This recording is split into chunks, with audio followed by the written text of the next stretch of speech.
Good morning. Welcome to our webinar, Flourishing on the Long Road of Ministry. My name is Ingrid Krein. I'm Benefit Services Manager here at Geneva Benefits Group. I will be your host.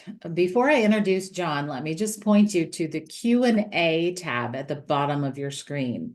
We encourage you to use this feature to ask questions. Jon welcomes your interactions and wants to take these questions in real time as much as possible. So I will be monitoring this box and will periodically interrupt to ask these questions as we proceed through the presentation. Jon Medlock is our keynote speaker today. He's been a PCA pastor for 19 years, most recently in California, where he served as the lead pastor for Trinity Presbyterian Church in San Luis Obispo. 4.5 years ago, he joined the staff here at Geneva, where he currently serves as the Vice President of People and Culture. He is also pursuing a PhD from Trinity Divinity School with a research focus on clergy well-being. Jon, thank you for leading us today. Thanks so much, Ingrid, and good morning, everyone.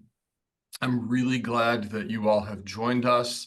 Our goal today is an overview of some principles and practices that can lead to well-being for pastors and ministry workers. And to do that, I'm going to do a few things. I'm going to share a little bit of the academic research that has informed our understanding of well-being. I'm going to describe some key findings from our research into the well-being of PCA pastors. And then I'm going to share a few practical takeaways and suggestions. But first, I want to be clear what we mean when we say well-being. Our definition of pastoral well-being is holistic health that leads to flourishing over time on the hard road of pastoral ministry. Now, there's a few things to note about that definition. The first is we're talking about holistic health, health of the whole person. At Geneva, we have a long history of helping pastors with financial health, but well-being is a far broader concept. When we talk about well-being, we're talking about spiritual and emotional and physical and relational health. The second point is this. We mean health over time. We can take a snapshot at any given moment and see how someone is doing, but our goal is much bigger. Our goal is well-being that is durable, that lasts. And then the final point is this. That definition of well-being tries to acknowledge the reality that pastoral ministry is hard. In fact, we believe that it is a uniquely challenging vocation that brings pressures and stresses that are substantively different than many other callings. But friends, we also believe that we can thrive in this work. So today, I hope you learned something, but even more, I hope you find yourself in some of this work. I hope you hear maybe a bit of your own story or experiences. And I hope that we can spark a little bit of hope if things are difficult. So I want to start with this, which is from one of the pastors in one of our focus groups, which I'm going to describe a little bit later. How are pastors doing? Here's what this pastor says. It feels like a matter of time before something tragic happens or I go out of ministry. Feels like half the ministers I've ever known are out. And then he asks this, do I have the longevity for this? Do I have the resilience? Do you feel this? Or do you know someone who does? Those questions are the animating questions behind this project. What we wanted to say is, what would it take for PCA pastors to ask those questions about longevity and resilience and answer yes? To say, yes, I know that this work is hard, and there are seasons where I might struggle, but I believe my church is for me. I believe my denomination is for me, and I believe that I have the resources to thrive in this role. Now, in a sense, we know exactly the answer to the question, how do pastors thrive? We know what kinds of practices lead to long-term well-being in ministry. And so what I want to start now with is a summary of the research from the past 20 to 25 years into this topic. Our primary sources here are Donald Guthrie, Bob Burns, and Tasha Chapman's book, Resilient Ministry, and then the work of Matt Bloom, a sociologist who studies clergy wellness from the University of Notre Dame. So, what will keep pastors healthy? There's 7 factors that influence clergy health, and I'm going to summarize those now. What does it take to thrive? The first is spiritual formation. Pastor, how is your walk with Jesus? What are you doing to nurture your faith and dependence on Christ? Now, as we'll see later on in the presentation, this is a surprisingly difficult one for pastors, but it's really important. Next is the issue of what we call self-stewardship. We used to call this self-care, but we found that people were misunderstanding what we mean. When we say self-care, a lot of times people think you mean taking a spa day, and there's certainly nothing wrong with that, but what we really mean is stewarding the resource of you, developing yourself as a whole person. So physical, spiritual, emotional, relational health.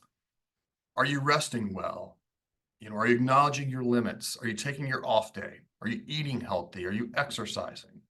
Do you see a doctor or a counselor as necessary? Things like that. The third factor is a really big one, and this is one that I'm actually going to dive into in quite a bit of detail later. But the issue of emotional intelligence, learning to manage your emotions and respond calmly to the emotions of others. Again, much more on this later. Related to emotional intelligence is cultural intelligence. Pastor, do you have the wherewithal to reach across the chasm of cultural differences with love and respect and humility? In the past 10 years or so, the importance of that skill has been highlighted in our culture, and it's even more important today. Next is marriage and family. How's your relationship with your wife? How's your relationship with your kids? This is super important. I know that not everybody's married, but if you are, you'll certainly understand the importance of that. And interestingly, in our work, we found that a strong marriage, a healthy marriage, correlated most strongly with overall well-being for pastors. So marriage and family. Next, leadership and management. Leadership, the ability to guide adaptive and constructive change toward a shared vision. And then management, the details, providing the order, consistency, and tactical guidance and oversight necessary for the ministry to run. Now, this is a really common frustration for pastors because most of us went to seminary because we want to preach, we want to teach, we want to disciple or do evangelism or maybe do counseling. And we find ourselves in meetings and we find ourselves having to make sure the details of the church are taken care of. And we get sometimes distracted by these things. But the fact is, pastors need to learn the skills in order to thrive. And then the last factor that contributes to well-being for pastors is financial wellness. Now, none of us got into this role to be wealthy, but do you have the resources sufficient to live comfortably in the community where you're called to minister? And then do you have the wisdom and capacity to manage them well? That's what we're getting at. So there you have it. Those are the 7 factors. We can look pastors in the eye and say with confidence, Pastor, if you attend to these things, it will go well with you. And conversely, you ignore them at your peril. So here's the list. I encourage you to reflect. Which ones of these are you strong at? Where can you honestly say, over the past season, the Lord has really enabled me to grow in this area. And then which ones maybe do you find challenging? Or do you honestly admit, yeah, I probably could grow a little more in those? So that's the background. That's what so much of the academic research has told us about what pastors need to attend to thrive. Our project asked a different question. Our project asked, okay, we know what pastors need to be doing. Are they doing it? And if so, how are they doing? And so Geneva partnered with the Center for Transformational Churches at Trinity Divinity School and conducted a large-scale research project into the well-being of PCA pastors to see how our pastors are doing. Here's what we did. First of all, we surveyed 900 PCA pastors, asking them questions to gauge how they were doing in each of those 7 factors.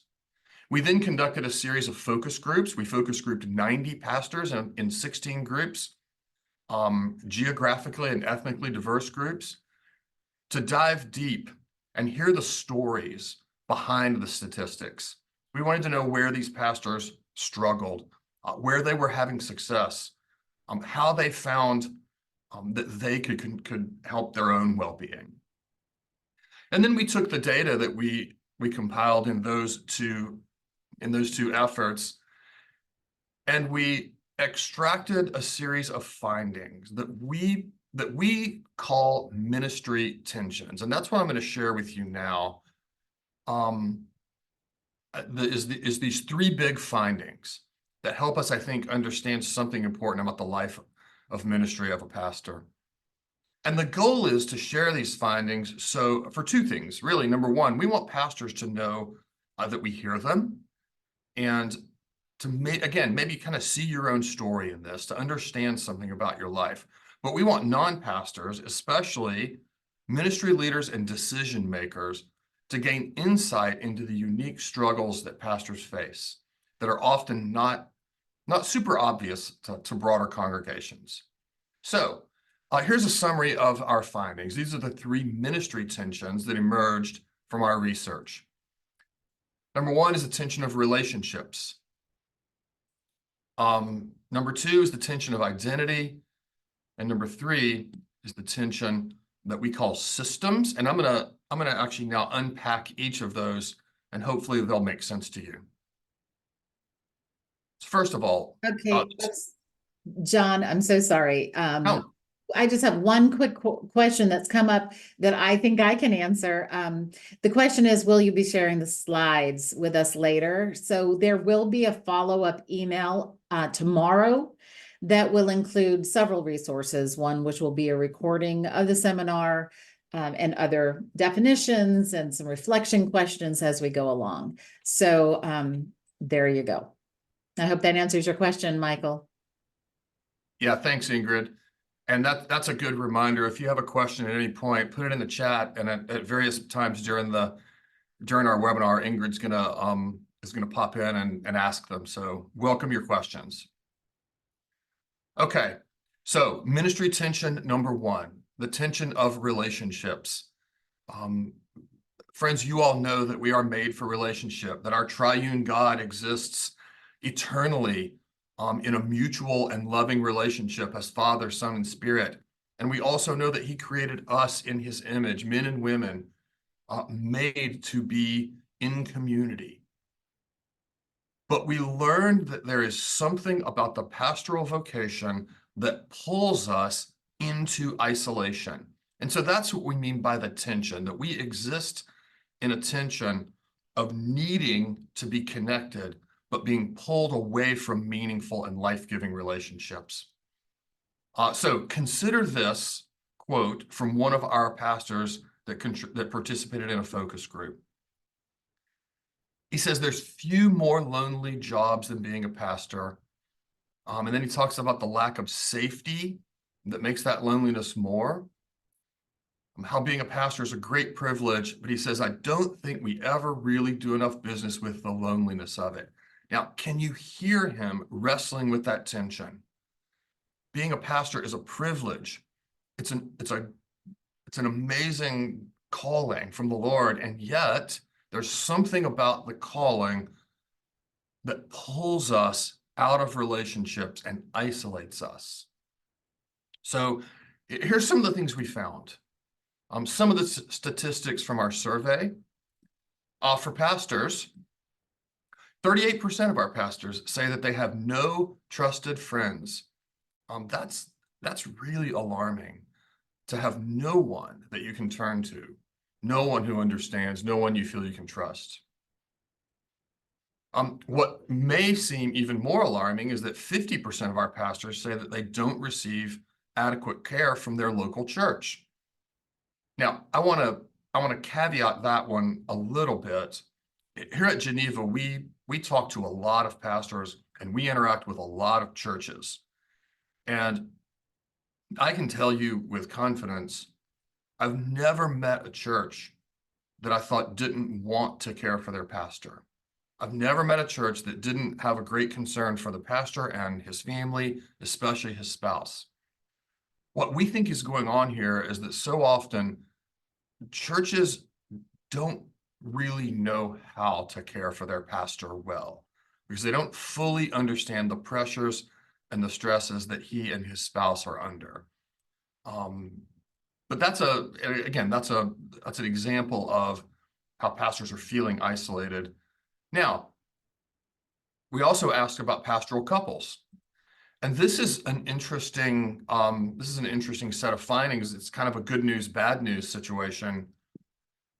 So 80% of our pastors will say that they have a close relationship with their spouse. Now that's really strong. We of course wish it was 100%, but 86% is a very strong finding. On the other hand, 64% say that they feel isolated from other couples. So basically what we hear pastors saying is, me and my wife are good, but we're on an island. We're isolated within our own church. And here are some stories, here are some quotes from our focus groups to illustrate some of these points. And these are snippets on the slides, but I'll read the broader quote. This pastor said, as a couple, we feel very alone. She's got her friends, I've got my friends, but together as couples, we don't really have close friendships. This pastor says, when we've had church, we've had friends in the church, it's always come back to bite us. We have people we're friendly with, but when we share things with them, every time it has been bad. This pastor talked about walking a tightrope. He said there's always a tightrope act that we have to walk, especially when it comes to how much we want to share with other couples in our church. These are folks who we trust, who we would honestly consider as friends, but there's still that little bit of separation that comes from being a pastor and his wife. And so we find ourselves being a little more guarded in terms of what we share. We heard that a lot. Pastors are tentative. They're very guarded with what they share with their friends in the church. And then finally, this pastor really sums up the whole point of this exercise when he says we have to decide if we're fully human and keep pressing for friends, or if it's safer to stay away. Now, these are some exemplar quotes. There were many, many, many more, but these capture the spirit of the things that the pastor shared with us. Now, one of the things that these quotes are getting at, and this is a concept that may be new to you, some of you may be familiar with this, some of you may not, but that is the difference between allies and confidants. So keep the quotes I just read in mind as I share this. Allies are people who are insiders. They're members of your church. They're somewhat close to you, and they're for you. They support your work. They're on mission with you. Maybe they serve on a committee with you, or your elder board, or your deacon board.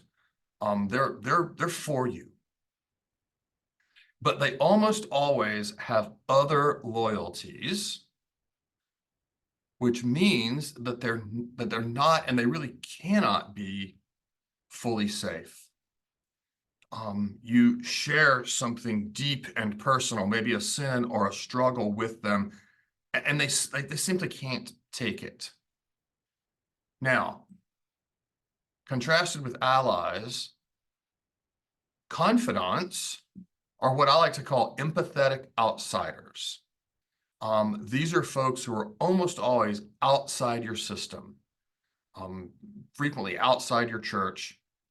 And that means that they don't have any conflicting loyalties. They're not caught up in the complex dynamics of the politics and relationships and different things that are going on inside your church, which means they can be safe. You can vent to them. You can confess your struggles to them. You can be honest with them about your fears or anxieties, and it's not going to blow back up in your face. Now, one of the things that we found is one of the most frequent mistakes that pastors make is mistaking allies for confidants.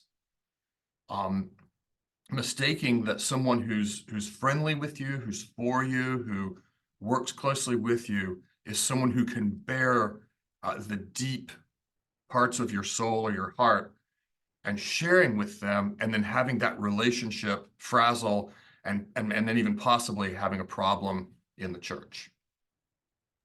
Hey, John, a question has come in about when you say outsider, would that be people outside of the denomination? Yeah, thanks, Ingrid. That's a really good question. And the short answer to that question is yes, very possibly.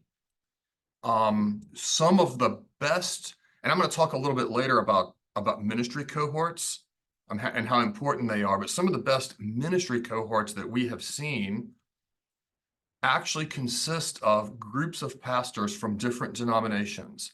And the reason that those are so effective is that those are other pastors. They understand your work. They understand your pressures. Maybe you don't agree on all your theological convictions, but you get each other. But they're distant enough from you that they're safe. You can, if you're just hypothetically, if you have a close relationship with the Southern Baptist pastor down the road, and you just vent to him about your elders, that's not going to blow back in your face because he has no relationship with your elders. He has no duty or sense of loyalty to them. That's what we mean by conflicting loyalties, by the way. So yeah, Ingrid, that's a good question.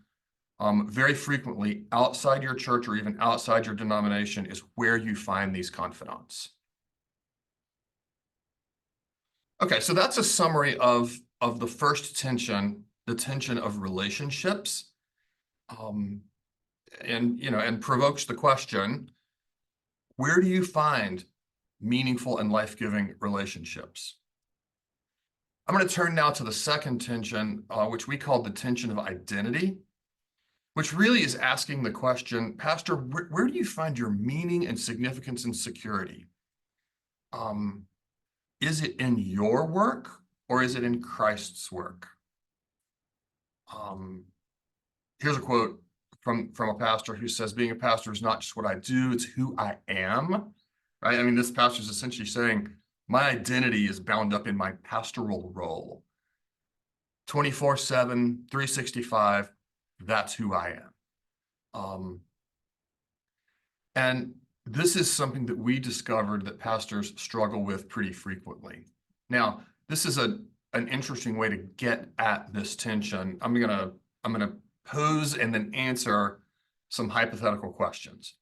So the first is, in our broader culture today, in society, what do we hear gives us worth and value and security as a person? Well, so frequently the answer to that question is it's our achievement, it's our productivity, it's our status, right? And that creates for pastors a very strong incentive to ground our identity in ministry success, right? To ground our identity in success in our work. So next question is then, what is our work? Well, you all know what we do day to day as pastors. It's preaching, it's teaching, it's studying, and learning and interpreting the scriptures. It's discipleship, it's prayer, it's pastoral care, which is really close to what we might call in our tradition the means of grace. Now, there's an interesting statistic that we discovered in our work, and that is that 70% of PCA pastors tell us that the demands of pastoral ministry challenge or inhibit their own spiritual growth. And this is one of the most surprising things that we heard. And yet, as I talk to pastors around the country and share that with them, the most frequent response I get from them is, "Oh yeah, that makes sense. Sure."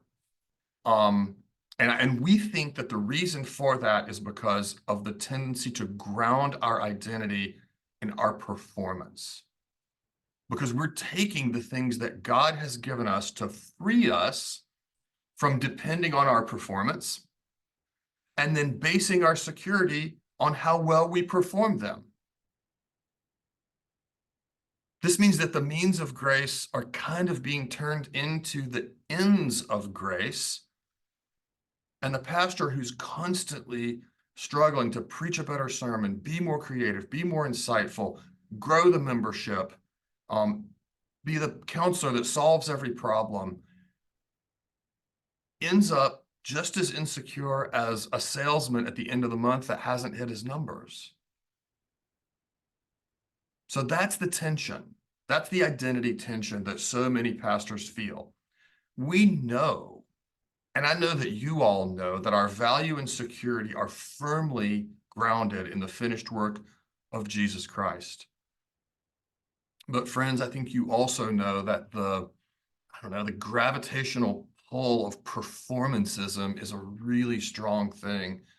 And we are pulled. We are pulled between trusting fully in Christ's work for who we are and the temptation to trust in our own work. In their work, Guthrie and Chapman and Burns use the illustration of pastoral life as it's like sitting on a one-legged stool. And here's what they mean. Most people, most Christians, have three domains in life, three basic domains in life. They have their family and close friends. They have work or some out of the home vocation or avocation. And then they have church. And there will inevitably be some overlap between those, but they're relatively distinct so that if there's a problem in one, they can go to the other to process it, or even just for a season of relief from it. But for pastors and their families, those three domains almost collapse into one another and they massively overlap because church is work. And it also is your main friend group, and your family members are members of the church, which is your work. And I think you can see what I mean when I say they just get all bounded up together.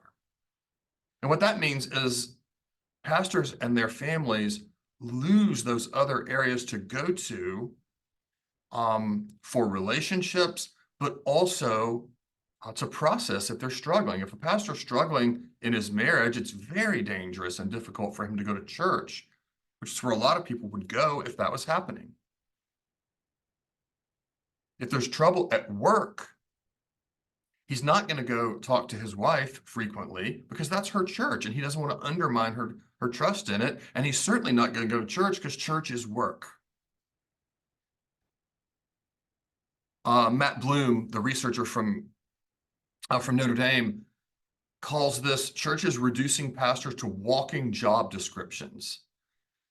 And he tells a story about a pastor who was so absorbed in his role that even his wife called him Pastor Joe. And it did not end well for him. So this is something that pastors really, really struggle with. It came up over and over and over again. Here you can see, oops, I went too far. You see some quotes here. People see me only as a pastor. I can't be in the room without being the pastor. I'm always on duty. Every relationship is connected to the church.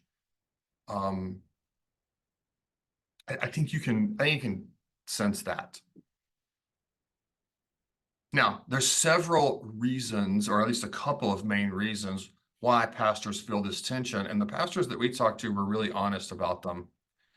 The first is that there really is often pressure from the system, and by that I mean pressure from the church system. Here's a quote from one pastor who says, it's totally common for churches to allow unreasonable expectations to exist for their pastor, and fear prevents us from asking for help because we're afraid of what it will make us look like. And he said, it's actually terrifying. And then this pastor said this: as a pastor, there's a constant struggle to justify your existence. The constant jokes about how much you're doing, or the expectations that are projected on you, the people who are unsatisfied or expect you to respond to every demand. So there really is a felt sense with our pastors of a pressure from their church, but our pastors are also pretty honest about the fact that sometimes the pressure comes from in here, it comes from inside. These are what I'm calling self-inflicted wounds. So this pastor says, it's my pride that sometimes causes me to hide because I don't want to look like a failure. And boy, do I feel that as a pastor. Another talks about glorying in being busy. The sense that being busy makes you look valid as a person. There's a related concept, fear of man, and the idols of performance and productivity. And then finally, and this is kind of the same thing, but the idea of people pleasing, self-inflicted wounds, our own sin, our own pride, our own desire for glory also puts pressure on me to ground my identity and success at work. And this pastor sums it up when he says it just all comes down to this: are we going to fear God, or are we going to fear people? So that's, again, a summary. There's much more to say, but that's a summary of how our pastors experience the tension of vocation the tension of identity in their vocation.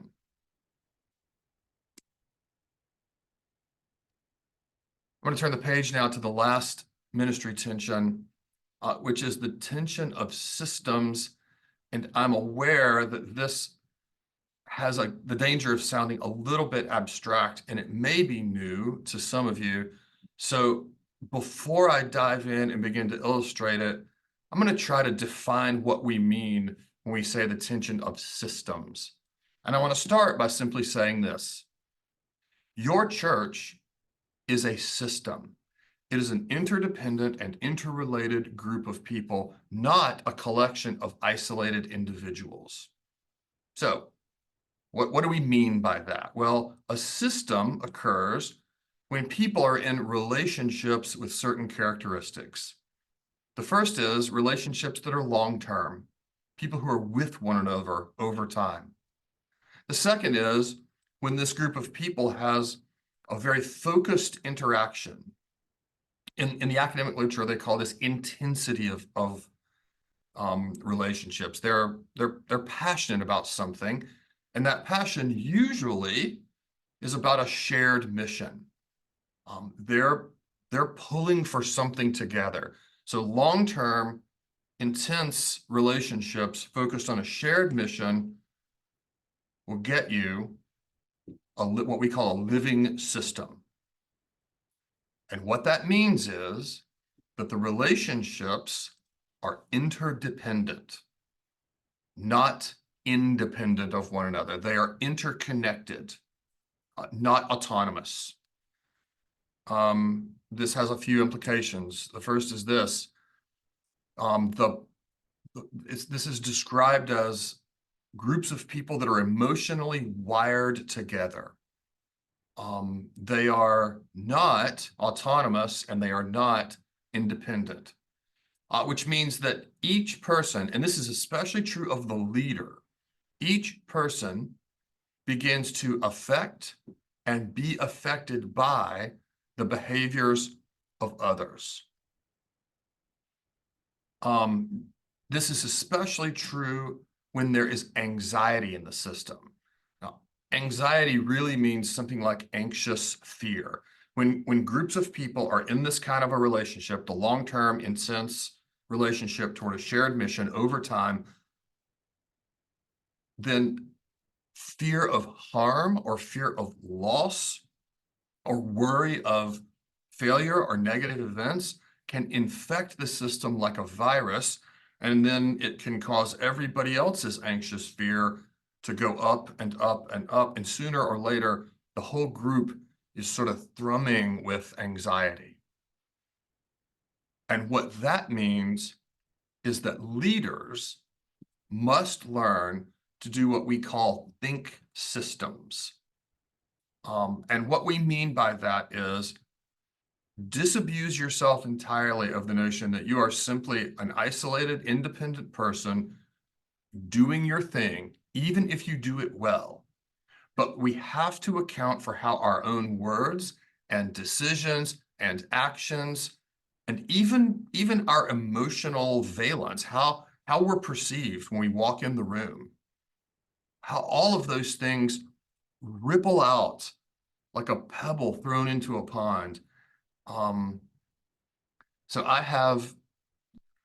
we recently moved offices, but in my old office, I had a baby mobile hanging from the ceiling above my side table. And sometimes people would say, John, why do you have that baby mobile? And I would say, because that's what we are. We're all connected together, right? You can't tug on one piece without all the other pieces beginning to flutter. And thinking systems, the shorthand for thinking systems to me really means, leader, do you know how to account for the flutter in your church? So listen to what this pastor says. This is a perfect reflection that names so many of these same things. This pastor said, I learned to process the emotions and anxiety of the church. This gave me categories to think through not only what other people were doing, but how I was engaging the system and how I was contributing to unhealth. So do you hear what he says? First, he says, I learned to pay attention to emotions, not just facts or decisions or results, but the emotions that they trigger. I learned to pay attention to anxiety in the church. How are people feeling? What are they worried about? What are they fearful about? And then he says, I'll learn to engage not only the decision, but the system itself and my role in it. How was I engaging with other people? And hey, am I contributing to some unhealth here, or am I contributing to health? So with all of that background, the tension of systems is a tension of awareness. Every pastor is embedded in a complex system in the church. The only question is, are we aware of it?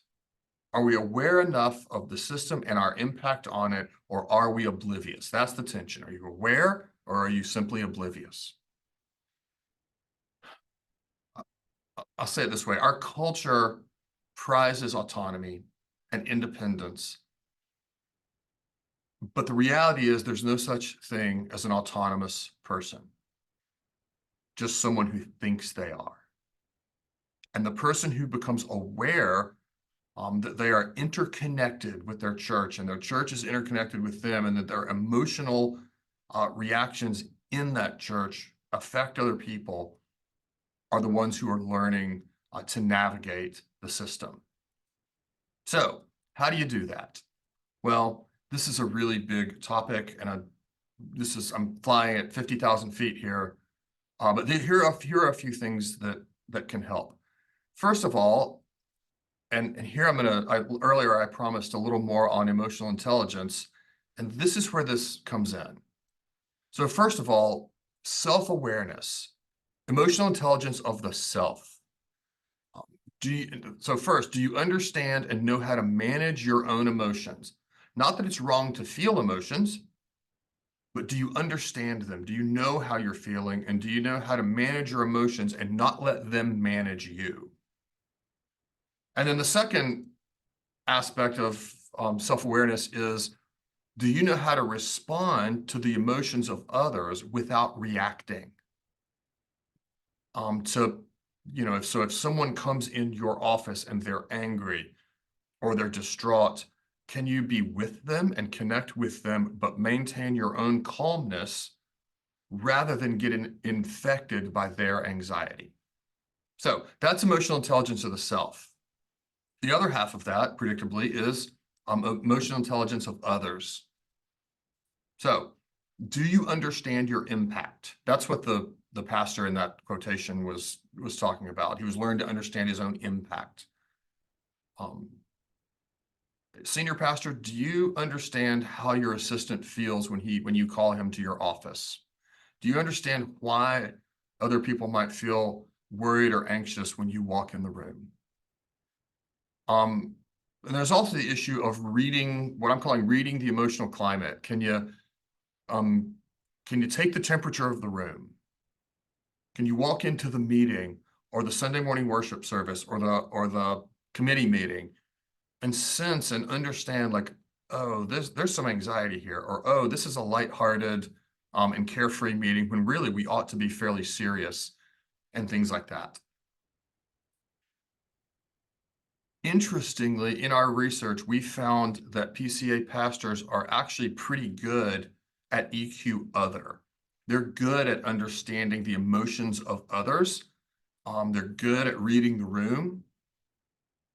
Where they need to grow is in EQ self-awareness. That was the area where a lot of our pastors were not as developed as they should be. But the good news is, for the most part, they're aware of that. And that awareness that they need to grow is the first step in growth. Now, when you put these two things together, self-awareness and other awareness, you are now ready to move toward the state of health that the systems literature calls differentiation. And differentiation is just a fancy word to say you're both connected with others, but you are still a distinct person. So, do you have the ability to stay engaged even in the face of strong emotions? Some of us just want to run away and not deal with it at all. But differentiation says, no, I'm hanging in there with you, even if you're angry, even if you're fearful, even if you have a strong emotional response to something. And to stay what I'm calling self-possessed, to stay connected to that person without letting that other person's emotions just hijack you. So that's what we mean by differentiation. My favorite example from scripture is this. I'll actually give you two. One is from 1 Corinthians in St. Paul's teaching on the body of Christ, where he talks about the church and uses the analogy of the ears and the eyes and the hands and the feet. And right, his point is, each of us are distinct, each of us doing our own thing, and yet belonging and contributing to the well-being of the whole, not just to their own interests. My other favorite example is from John chapter 11, when Jesus encounters Mary and Martha in the aftermath of the death of Lazarus. And this is obviously a situation where there are very, very strong emotions. There's great sadness and grief, and the sisters are angry at Jesus because he failed to come earlier. And Jesus himself felt strong emotions. We learn that he was provoked in his spirit and he wept at the death of Lazarus. But he did two things. Number one, he entered into that system. He stayed engaged. He didn't go away. But he also maintained his self-possession. He did not allow their strong emotions to hijack his, and he stuck to his plan and the plan of his Father, even in the face of direct criticism. So that's a beautiful example of what we mean when we say, self and other awareness that leads to differentiation. And what we want to say is, leader, if you can cultivate those skills, you can begin to become a calm leader in an anxious, fearful system. That's one of the most important things a leader can do, and that is stay calm, that is non-reactive in the face of the anxious fears of others. So I'm going to give one more slide on this. And it's really the characteristics of leaderships in two kinds of systems. So think of the role of leaderships in these areas. So how do leaders motivate people? In an anxious system, leaders motivate with blame and shame. But in a calm system, or calm leadership, motivates with grace and love. Leadership style, anxious leaders are what we would call hero leaders.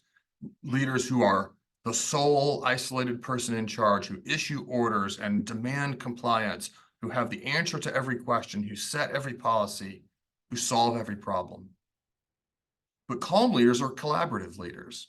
Calm leaders recognize that others may be better than them at certain things. Calm leaders are willing to receive critique and feedback. Calm leaders are good at harnessing the gifts of the group towards the mission. In terms of oversight or the way they treat others, anxious leaders do it with dominance and control. Calm leaders want to empower their people to thrive. If you're a calm leader, it thrills you to see those people who work from you growing and getting better at what they're doing. Anxious leaders engage people with defensive statements, whereas calm leaders ask thoughtful questions. And then finally, and this one's really important to me, I think it's really important, should be important for all of us, anxious leaders contribute to an atmosphere of fear. If I make a mistake, if I ask a dumb question, if I fail in some way, am I going to be judged or shamed? Whereas calm leaders create an atmosphere of safety, an atmosphere where your people know that it's okay to make a mistake, where failure is treated as an opportunity to learn, not an opportunity to judge and shame, where you're free to risk and you're free to ask questions, things like that. Okay, lots more to be said about systems, but that's a decent overview of what we call the tension of systems. And my encouragement to you is be aware and learn what it means to navigate the waters of your system. I'm going to close on this. And this is really resulting from feedback from my own team, because when I first started doing a presentation like this, some of the feedback I got was, Jon, this is all interesting information, but it comes off feeling a little bit negative. Like, where's the hope? You've talked about how pastors struggle. How can pastors move towards health? And that's a good point. We're doing this because we want to help people. We want people to know that they can find themselves in here, but also grow in the areas that they need to grow. And so I'm going to offer a few, what I hope are practical takeaways. And before I do, I'm going to offer this caveat. The first is, Pastor, unless you are in a crisis, unless you're struggling mightily with something, start small. Don't feel the burden of taking on a massive lifestyle change, because that frequently doesn't work. So start small. Ask yourself the question, where's one area that I can engage to begin the process of growth? So here are a few, certainly not exhaustive, but a few takeaways. The first is, if you can do it, try to find a way to participate in a ministry cohort, a peer cohort. The research into clergy wellness indicates that this is the single best practice pastors can participate in for their overall well-being. And the reason for that is ministry cohorts I like to think of them as like the Swiss Army knife of well-being. They are, that's a place where you can process your marriage. That's a place where you can find confidants. That's a place where you can learn leadership skills from more seasoned pastors. That's a place where you can get honest feedback to grow in your own self-awareness. So I think you see the point. Cohorts, if you can do it, are a really great thing. Those cohorts, and I mentioned this earlier when Ingrid brought up the question about people outside your denomination. Even if you can't find a cohort, find a relationship with what they call similar others. Similar others are people who are close enough to your situation to get it, but far enough away to be safe. So it's the pastor from the church down the road, or it could also be someone in a similar vocation. The other helping professions are often quite similar to pastoral work. Things like clinical social workers, public school teachers, emergency room nurses, people like that. If you need counseling, if you're really struggling in a particular relationship, or your own emotional well-being, go seek counseling. If you really feel like you need help with leadership or management, find some coaching. This is one that everybody can do, and that is pay attention to your rhythms. Our daily rhythms can really help contribute over time to well-being. Do you build time in during the day for prayer, for quiet and solitude, to listen to the Lord? I would encourage you to think about building a habit of some daily, it doesn't even have to be long, daily rhythms where you can breathe. Think about weekly rhythms. Pastors are notoriously terrible at keeping the Sabbath, at honoring our limits, at resting as a way of gratitude to the Lord. When I was a young pastor, I was caught up in this rhythm of, you work all week, and then on Saturday, you're frequently finishing up your sermon. And on Sunday, of course, you preach and you have church and all the things that go on there. And then Monday, you hit it again because the next Sunday's coming. And I had an elder who came to me and said, I'm going to hold you accountable to take your off day. And looking back, that was a gift of grace from him. So consider your rhythms, your daily, your weekly, and then even your seasonal rhythms. Can you build, and can your church build a sabbatical into your church's rhythms to prevent burnout rather than help deal with it after it happens? Find a way to get some honest feedback. Sometimes it can be formal, like a 360 from your staff or some of your people. It can also be informal, where you just invite people to say like, hey, how do I come across? Tell me something about myself I need to know. How can I grow in my care for others? And then finally, the gospel. This should go without saying, but I'm going to say it anyway. It is super important, pastor, to find a venue where you can hear the gospel and don't have to be the only one teaching it. A few other things, and then we'll be done. Can you find an advocate? Can you find someone to speak for you so you don't have to advocate for yourself, for your call package, for an appropriately scoped job description, things like that? Geneva does some of these things for pastors, and if you need help in that regard, we encourage you to call us. And then finally, this.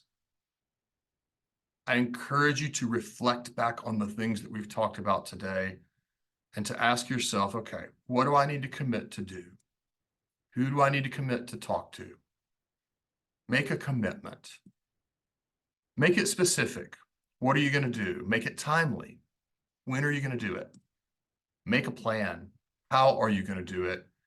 And then hold yourself accountable. Who knows that you're going to do it and can gently ask you if you've done it? All right, well, friends, that is what I have for us today. Okay, John, we have a question that's come in again from Michael. He asks if we're aware of a resource called Relational Wisdom 360 Ministry. Ken Sand? Yeah, Sande? Ken Sandy. Okay. And the answer is I'm aware of it enough to have heard the name, and I know Ken Sandy from his Peacemaker materials. I have never personally engaged with that resource, and so I don't feel comfortable sharing much of an opinion on it. But I do know that a lot of people I think have used it and benefited from it, but I personally don't have much knowledge of it.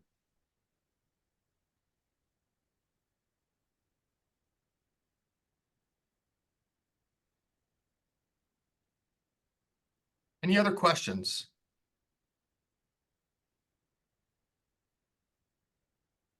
So just a reminder, please feel free to write these questions and I'll ask them. So you can look for that resource tomorrow that will be coming in your email. That will include several different things, one being a recording and then some follow-up questions or sort of consider this questions to help you work through some of the things that John covered today. So anyone else?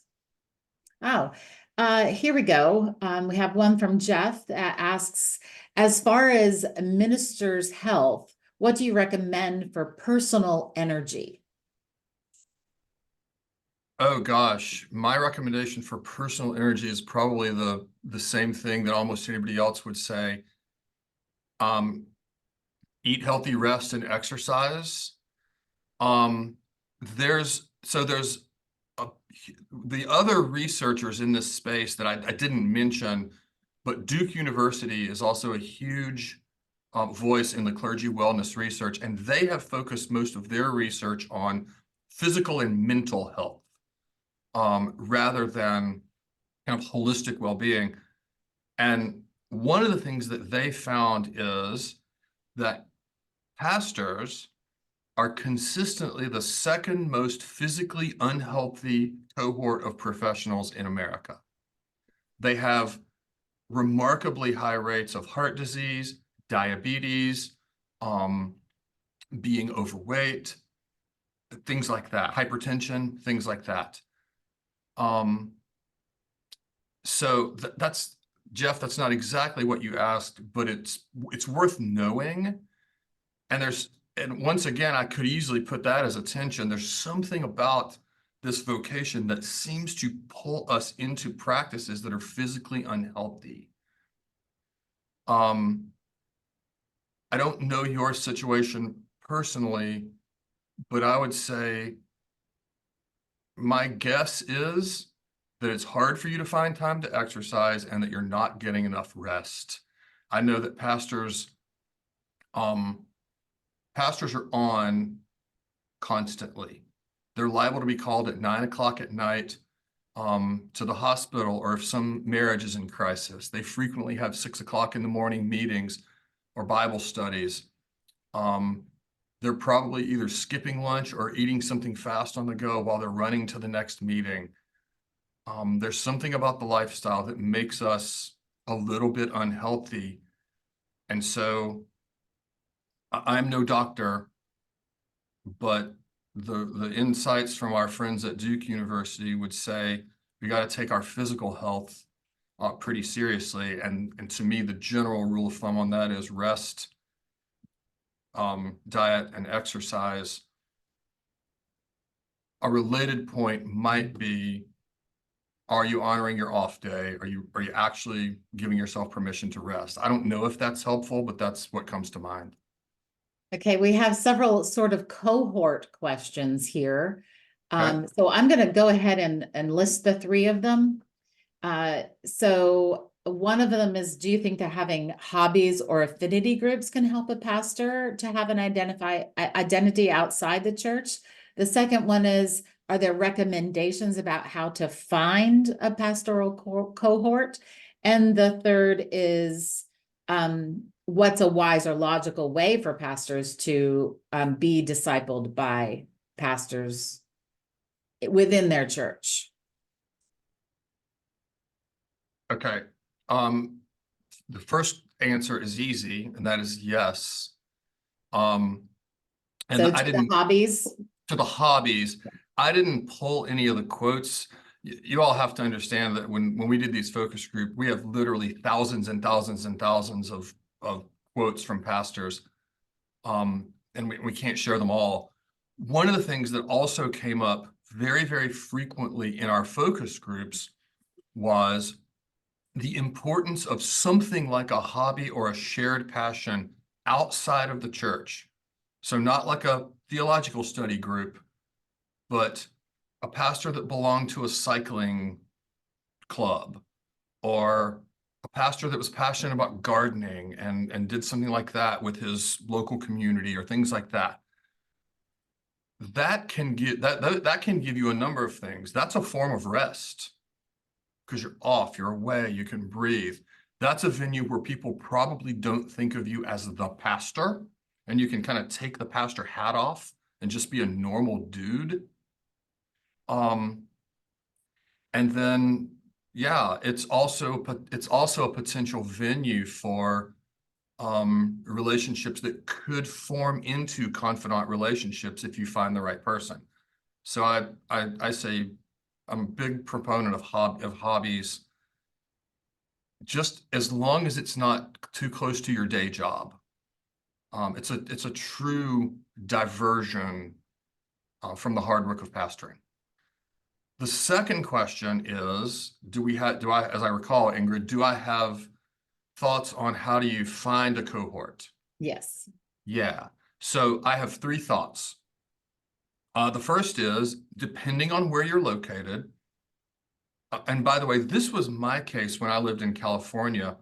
I lived in a small town, but there were a number of kind of broadly evangelical churches, and the pastors from all those churches would just get together once a month, and we would have lunch, and we would pray, and we would talk, and there was not much of an agenda, but inevitably we would end up discussing something that someone was dealing with, and you could listen and commiserate and offer advice if you have it, but really just be there for the brother. So that is a possible venue. Do you have other? The last question I'll just restate because I think I asked it a little incorrectly. So he's asking how wise or logical is it? Not how can one, but how Okay, wise and logical is it for pastors to be discipled by other pastors within their church? good. I got it, and I'll take that one in a minute. But back to the first one or the second one, you may be able to find some local pastors to form a loose cohort. The second option is you may contact some of your seminary classmates that you were friends with. A lot of folks do that. And again, I don't know your situation, but that could be a venue for you. The third possibility is that here at Geneva, we are piloting a cohort program where we are going to convene cohorts of pastors from different presbyteries, and they're going to be led by trained facilitators. That is something that's a little more formal, and it's something that we're probably going to pilot it starting after General Assembly of this year. So it's not quite set to go yet, but over time we hope to offer that. And then I guess the fourth thing I would say is there are other, if you're willing to invest or able to invest the time and resources, I'm aware of a few other pastor cohort programs that you can apply to and participate in. And I'd be happy to share offline if anybody has questions about those. Okay. So the third question, and then so Ingrid, sorry, I interrupted you. Go ahead. No, that's what I was just gonna, so that third question about Yeah. being discipled within one's church. Yeah, we get this one a lot, and I'm going to be really frank. I think it is extremely difficult for that to happen well. I don't want to say impossible, but I'll just stick with quite difficult. And the reason is the whole thing about allies and confidants. A pastor within your church who's on staff with you, if it's an older pastor, I'm assuming that means he's maybe above you on the org chart, has some authority over you. Well, there's necessarily a power imbalance built into that. If that person is responsible to you or you report to him, you can be friends with him. He can give you advice, but he probably can't be a full confidant. And sometimes that rubs people the wrong way, to be quite honest, when I say that. And the only thing I can say is I don't make the rules. This is just typically how it goes. So I don't know. I'm not sure if that's helpful or not, but my answer is it's very difficult for that to be done well. You can, and again, don't hear me saying that you can't be friends, that you can't be close, that you can't learn from him, that he can't help you learn to be a better preacher or whatever. But in terms of being a full-fledged confidant, probably not. So we have another question that we actually hear quite a lot. Grant is asking for an update on our counseling benefit. Oh, Grant. I wish I could give you one, my friend. Our counseling benefit, just as a little bit of background, our counseling benefit was discontinued at the end of last year because our ministry partner who was helping us provide and facilitate the counseling essentially became financially unstable. And about 2 weeks ago, we learned that, and we had severed our relationship with them, but we learned about 2 weeks ago that they are now no longer in business. So that is all by way of background. We are working, and I promise you, we are working as hard as we can to find a way to make counseling available broadly to PCA pastors and ministry workers in a way that is financially sustainable. What happened with the last benefit was our provider was not really able to, or our ministry partner was not really able to provide the counseling in a way that was affordable, and they were just bleeding money, losing money. And we are working really hard here. In fact, I have a meeting Friday with a team here at Geneva to talk to another outside vendor about a possible solution. And I know that's probably not a super satisfying answer, but that's where we are. Thank you, John. I have no more open questions. So, and it is, 10 minutes after. So hope you all will reach back out to us. The contact information is here on the screen. If you have any more questions, we'll be glad to field them, and look for that email tomorrow. Thanks for joining us and have a good afternoon.